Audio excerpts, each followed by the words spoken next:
કરણની શરતો જણાવો। આમ તો મુખ્યત્વે આ પ્રશ્નમાં આપણે શરત જણાવવાની હોય છે, પણ એ શરત લાવવા માટે તરંગોનું ઉદાહરણ લઈને સાબિત કર્યા પછી છેલ્લે કઈ શરત આપણે એના પરથી મેળવી શકીએ એ નોંધ લેશું। તો એના માટે બે તરંગ જે એક બિંદુએ સંપાત થતા હોય એ લેવા પડશે અને બે ઉદ્ગમ અહીંયા S1 અને બીજો ઉદ્ગમ S2 બે સોર્સ એટલે ઉદ્ગમ આપણે લઈએ છીએ। એક બિંદુ P ધારેલ છે જ્યાં આ S1 માંથી નીકળતું તરંગ P સુધી પહોંચતું હોય છે। તો અહીંયા આપણું S1 થી P નું અંતર થાય અને એ અંતરમાં તરંગ આ પ્રમાણે S1 થી P સુધી ગતિ કરે છે।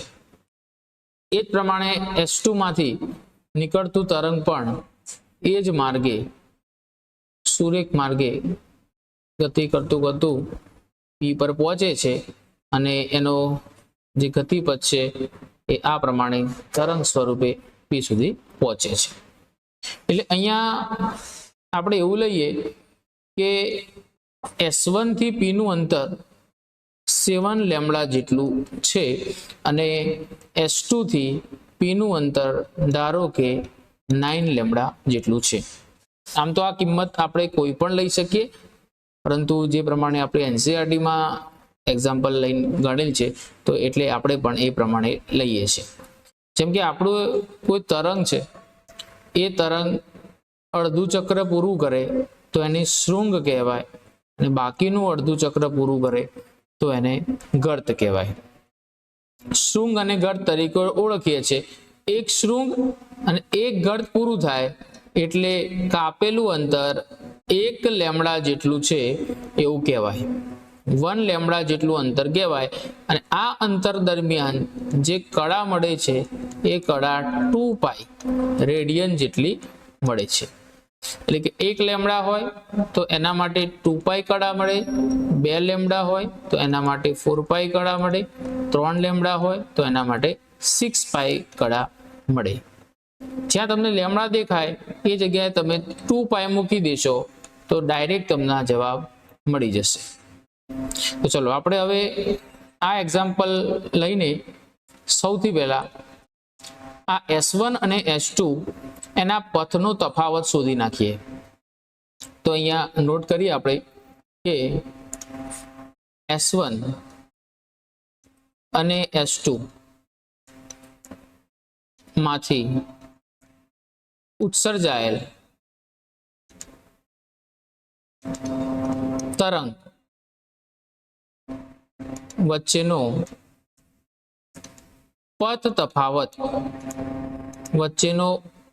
તફાવત કેટલો થશે? તો એ થઈ જશે આપણે પથનો તફાવત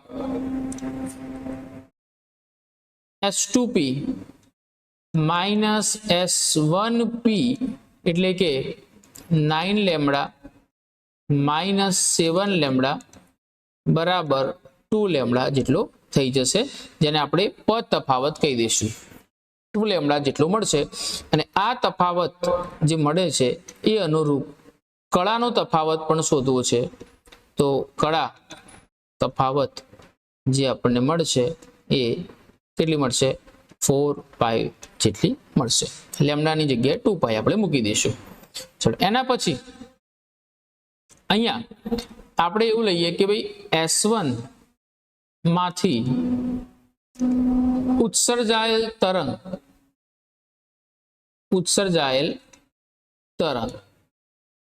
વડે P બિંદુનું થતું સ્થાનાંતર શોધવું છે। તો સ્થાનાંતર કેટલું તમને મળશે? તો સ્થાનાંતર માટેનું સૂત્ર છે આપણી પાસે કે y બરાબર a cos ઓમેગા t। એ કંપ વિસ્તાર છે, cos વિધેય છે, sin cos બધા વિધેય છે, ઓમેગા આવૃત્તિ છે અને ટી સમય છે. ઓમેગા ટી ને આપણે કડા પણ કહેતા હોઈએ છીએ. એટલે પ્રથમ સ્થાનાંતરને y1 વડે દર્શાવીએ છીએ.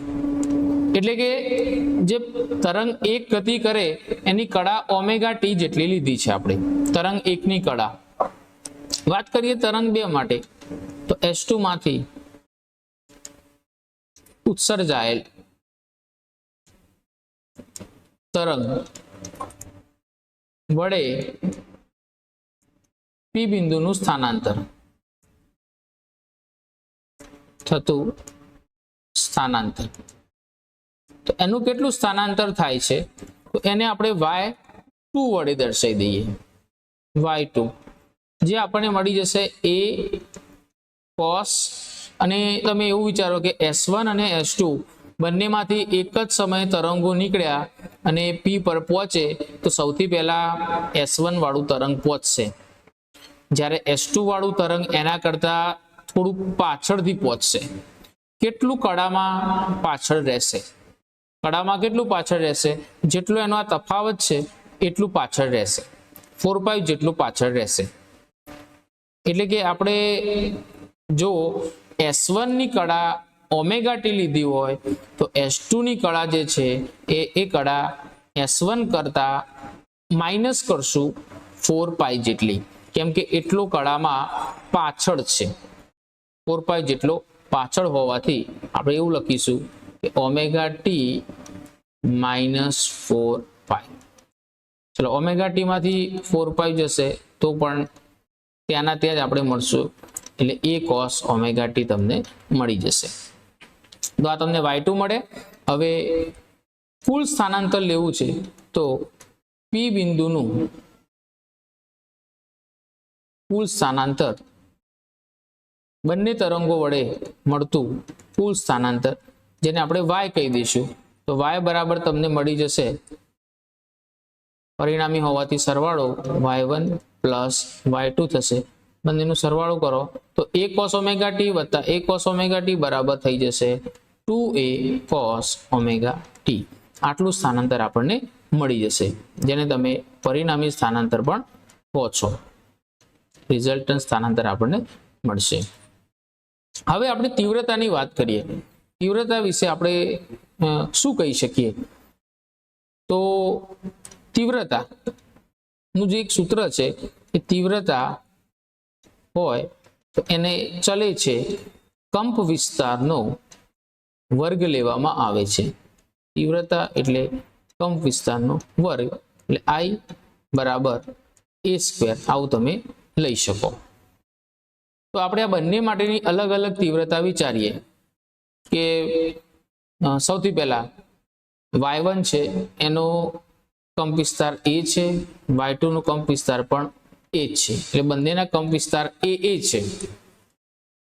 એટલે કે પ્રારંભિક શરૂઆતની કડા, જેને આપણે I0 કહી દઈએ, તો I0 બરાબર મળી જશે a². પછી આપણે લેવી છે અંતિમ કડા, ફાઇનલ, અંતિમ. તો અંતિમ કંપ વિસ્તાર આપણો 2a છે, તો કંપ વિસ્તારનો વર્ગ કરો તો અંતિમ તીવ્રતા, અહીંયા કડા લખાઈ ગયું છે, તીવ્રતાની વાત છે. પ્રારંભિક તીવ્રતા અને અંતિમ તીવ્રતા જે આપણને મળશે I બરાબર વર્ગ કરો 2a નો, તો આન્સર મળશે 4a². a² ની કિંમત અહીંયા મૂકીએ તો I બરાબર 4I0, આવું આપણને મળશે. એટલે કે આ જે તીવ્રતા મળી આપણને કેવી મળી? મહત્તમ મળે છે, મહત્તમ મળે. તો આના ઉપરથી આપણે બંને જે તરંગો એક જગ્યાએ મળ્યા અને એની જે શરતો પૂછી છે આપણને, એ શરતો આપણે લખવી હોય તો બે રીતે લખાય. એક તો પથ તફાવતના રૂપમાં લખાય અને બીજું લખાય એની કળા તફાવતના રૂપમાં. કળાના તફાવતના રૂપમાં લખાય તો પથ તફાવત કેટલો હોવો જોઈએ? જે હમણાં અહીંયા 2 લેમ્બડા હતો એની જગ્યાએ કેટલો હોવો જોઈએ? તો n લેમ્બડા હોવો જોઈએ, n બરાબર 1 2 3 4 એ પ્રમાણે. અને લેમ્બડાની જગ્યાએ 2π મૂકો તો 2πn આટલો કળાનો તફાવત હોવો જોઈએ. અને જો આવું થશે તો તીવ્રતાનું મૂલ્ય મહત્તમ મળે, અને મહત્તમ મળે તો પછી એ કયું વ્યતિકરણ બનાવશે? તો સહાયક વ્યતિકરણ બનાવશે. ક્લિયર છે મિત્ર? તો આ રીતે આપણે સહાયક વ્યતિકરણ લેતા હોઈએ છીએ. જો સહાયક તમને સરસ રીતે સમજાઈ ગયું હોય તો વિનાશક પણ એ જ પ્રમાણે આપણે સમજી શકીએ.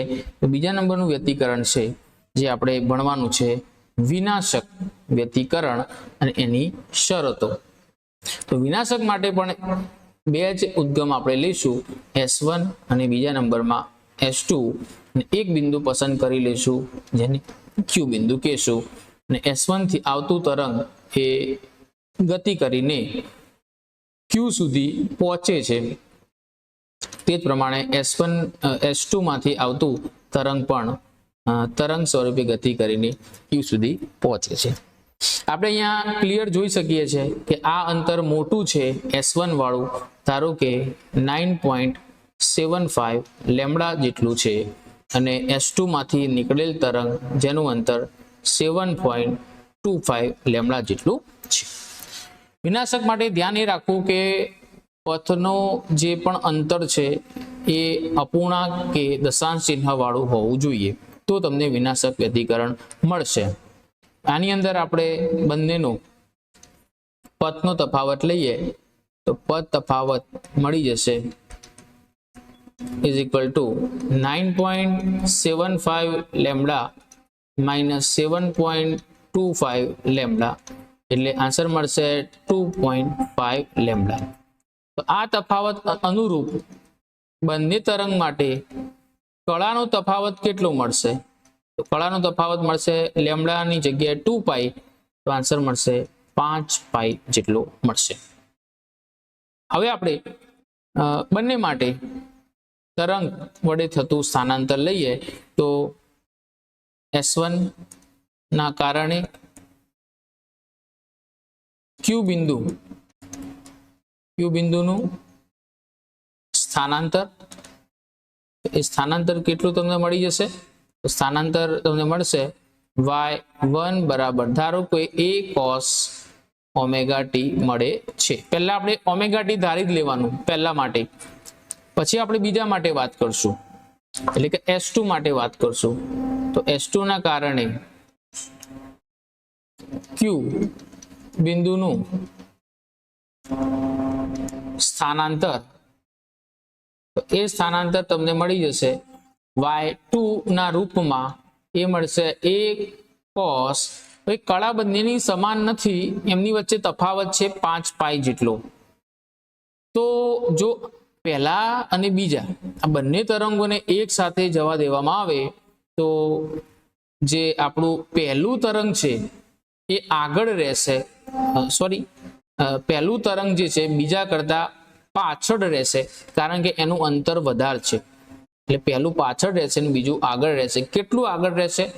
બીજું કળામાં 5π જેટલું આગળ રહેશે. તો પહેલાની જે કળા હતી એમાં તમે +5π તમે મૂકી દો, +5π એટલે ચરણની વાત કરીએ તો ચરણ આપણું આપશે અહીંયા ત્રીજું ચરણ, ત્રીજામાં cos માઇનસ હોવાથી a cos ઓમેગા t જેટલું આવશે, પણ માઇનસમાં આન્સર આવશે માઇનસ. તો અહીંયા જે આપણું બિંદુ છે Q બિંદુ, એનું કેટલું સ્થાનાંતર થયું? પરિણામી સ્થાનાંતર. તો Q બિંદુનું પરિણામી સ્થાનાંતર, એ સ્થાનાંતર આપણને મળશે y બરાબર y1 પ્લસ y2. તો આ a cos ઓમેગા t છે, પેલા માઇનસ a છે, એટલે સરવાળો કરશો તો છેલ્લે 0 જવાબ મળશે. અને 0 તમને મળતા હોય તો પછી તમારે તીવ્રતા, શરૂઆતની તીવ્રતા જાણો છો તમે, તીવ્રતા બંનેનો કંપ વિસ્તાર I0 જે શોધવાનું છે એ a² જેટલું મળશે. પણ અંતિમ તીવ્રતા માટે એ જરૂરી કંપ વિસ્તાર છે એ તો હાજર જ નથી, અને કંપ વિસ્તાર જ ના હોય તો તીવ્રતા પણ તમને મળશે નહીં. તો પછી આવા કિસ્સાની અંદર આપણે આની શરત લખવી હોય તો શરતમાં શું લખી શકીએ? વિનાશક વ્યતિકરણ બનાવવું હોય તો એની શરતો કઈ? તો પહેલા પદ તફાવત કેવો હોવો તો મળે? પદ તફાવત હોવો જોઈએ n+1/2 લેમ્ડા. જે પણ લેમ્ડા હોય n વાળા એમાં હાફ એડ કરવા પડે, +1/2 એડ કરો એટલે તમને વિનાશક મળી જશે. અથવા જો આવું ના લખવું હોય તો એવું પણ લખી શકો, લસા લઈને 2n+1 લેમ્ડા/2. આ હોય તો પણ ચાલે વિનાશક માટે. બીજા નંબરમાં તમારે પથની જગ્યાએ ખળાનો તફાવત લેવો હોય તો એ n+1/2 × 2π મળશે. અથવા તો લસા લેશો તો 2n+1 2π/2 કરો, 2 કેન્સલ થઈ જાય તો આટલો 2n+1 × π જેટલો ખળા તફાવત મળે. તો આવા કિસ્સામાં તીવ્રતા કેટલી મળે? તીવ્રતાનું મૂલ્ય 0 મળે. અને 0 મળે તો જે વ્યતિકરણ રચાય એને આપણે શું નામ આપી દીધું? વિનાશક વ્યતિકરણ કહે છે. વિનાશક વ્યતિકરણ કહે છે. તો આ પ્રમાણે આપણે સહાયક અને વિનાશક આ બંને વ્યતિકરણની જે પણ શરતો છે એ સાબિતી સાથે અહીંયા જોઈ છે. પ્રશ્ન અગત્યનો છે, 3 થી 4 માર્કમાં પૂછાય એવો પ્રશ્ન આપણો છે. બરાબર છે. તો એકવાર લખીને વ્યવસ્થિત સમજીને અને એક એક સ્ટેપ એડ કરીને પછી તમારે તૈયાર કરવાનું છે.